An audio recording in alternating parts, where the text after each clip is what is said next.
iniisip ng tao, yun ang magiging siya.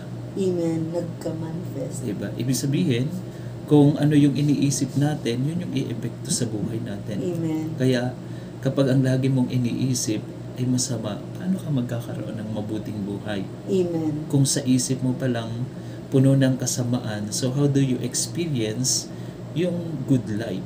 Amen. Diba? So ano yung magandang isipin everyday, Sister Mila?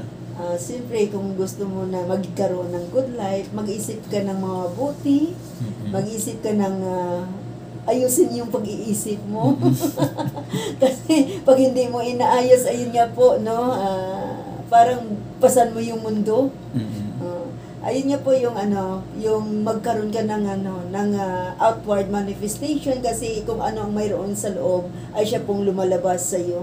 Kaya kung mabuti yung iniisip mo, di makita sa iyo na maging maaliwalas yung mukha mo, maaliwalas yung lahat ng pagkakaano mo, expression mo. Kaya po yung good life ay nakaka-effect talaga sa sarili mo. Kaya sabi nga dito sa Pilipos chapter 4 verse 8, sabi dito, sa wakas mga kapatid, dapat maging laman ng inyong isip ang mga bagay na karapat-dapat. Amen. Mga bagay na kapuri-puri, mga bagay na totoo, marangal, matuwid, malinis, kaibig-ibig at kagalang-galang. Isagawa ninyo ang lahat ng inyong natutunan, tinanggap, narinig at nakita sa akin.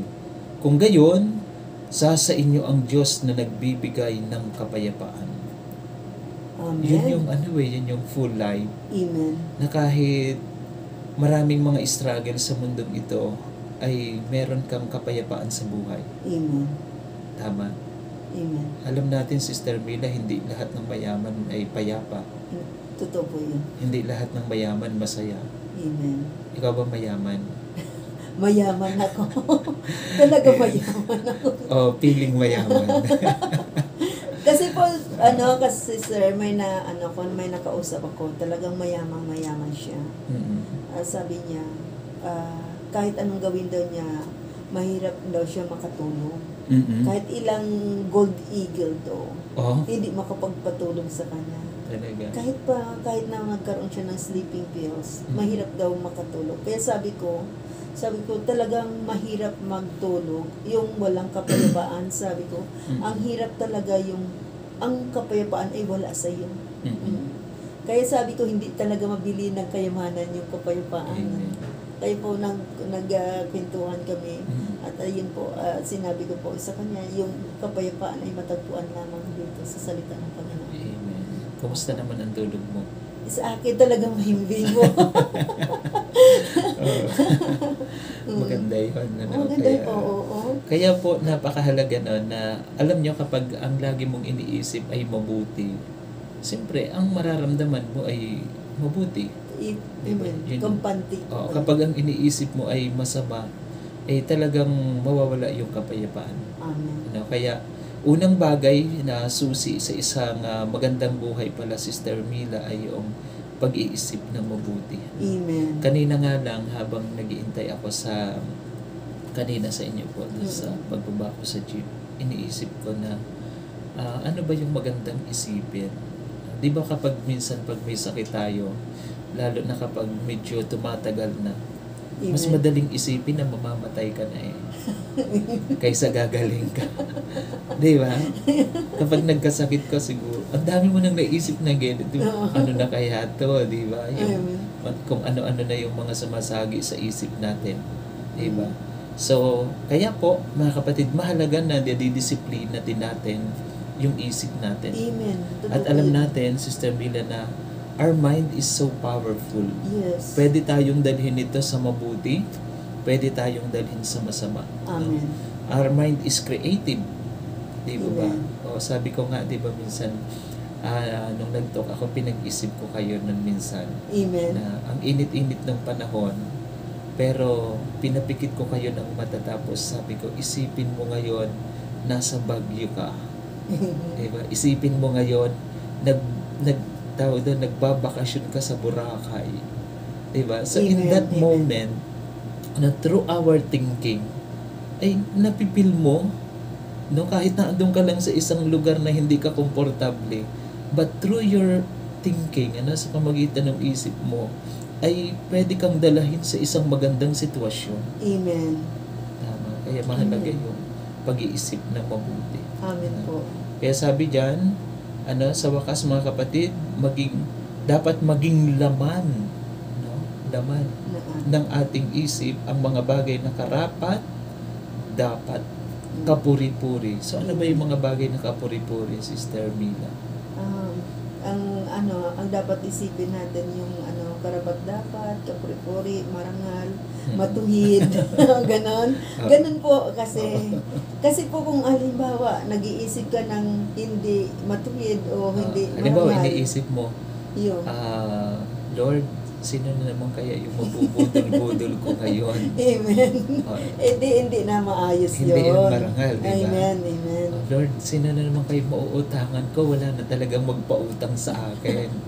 Di ba? So, mahalaga po yung mindset. Amen, totoo Yung po. mindset, no? Na alam nyo kahit hindi ganun ka-asenso yung buhay natin, basta't maganda yung takbo ng kaisipan natin, mabuti yung iniisip natin, doon palang panalo ka na eh. Amen. Tama. Pero kapag Amen. mapag-isip tayo ng masama, suspityoso, Amen. di ba, ay ginagawa nating miserable yung buhay natin. Totoo po yun. Di ba? At Oo. alam niyo, minsan, kapag masama yung iniisip natin, malamang mali yung iniisip natin eh. Amen. Di ba, halimbawa, meron kang hinihintay, tapos na late, di ba, madaling isipin, baka na-aksidente yun, di ba? Baka may nangyari sa daan. Mabilis mag-isip tayo ng gano'n, Oo. kaysa mag-isip ng mabuti. Amen. Di ba ba? Amen. So, hindi natin nakikita yung sitwasyon, pero kung ano-ano na yung masasamang naiisip natin, na wala naman palang katotohanan. Amen. Totoo yun. Di ba? Na late nang uwi si Mister. Anong inisip mo? Sino kayang kasama nun? Wala naman palang kasama. Amen. Di ba? Talagang na-traffic lang. Amen. Tinatalo ka ng Oo. isipan mo, no? Kaya alam nyo, minsan ang dami pong nagugulong pamilya dahil sa masamang pag-iisip. Amen. Sa pag-iisip lang po. Yung bang na-late nga, tapos kung ano-ano na yung sinabi dahil nag-isip ng masama si Mrs. o si Mister. Di Opo. ba? So, ang dami mong inisip na masama, tapos pagdating niya, ang dami mong nasabing pangit. Amen. So, anong resulta? Kaguluhan. Amen. So, kaya po, mahalaga yung discipline, no? Sa isip natin na tayo ay natututong mag-isip ng Matuloy. tama o Amen. mabuti. No? Amen. Kaya, first, to have a good life, we have to think about the good. Amen. No? Kaya, sabi dito, sa binasa nga natin, dapat ang laman ng ating isip. Yan. Kaya, sa mga nakikinig natin ngayon, i-check nga po natin yung iniisip natin ngayon. It is good or it is bad. Diba? Halimbawa, Sister Mila, iniisip mo, ano kayang mangyayari sa akin sa year 2030? Ang dami mo nang maiisip, siguro mahina na yung tuhod ko, siguro, marami tayong pwedeng maisip na, Amen. na pangit.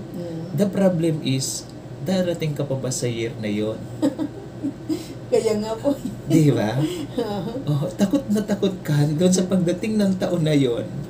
Ayun pala bukas tapos na yung buhay mo. Di ba? Kaya maganda po yung madisiplina natin, yung isip natin, at dapat ang iniisip natin everyday is something good. Amen. Not only everyday, Brad, kasi yung pag-iisip natin every na second talagang umiikot eh. Kaya nga, kailangan talagang disiplinahin, especially na, lalo na pag alam kang may Kristo ka, may Panginoon ka, yung iniisip mo, yung talaga pong binibase mo yung mga salita ng Panginoon. At dito po, pag alam mo na, kasi mo rin naman,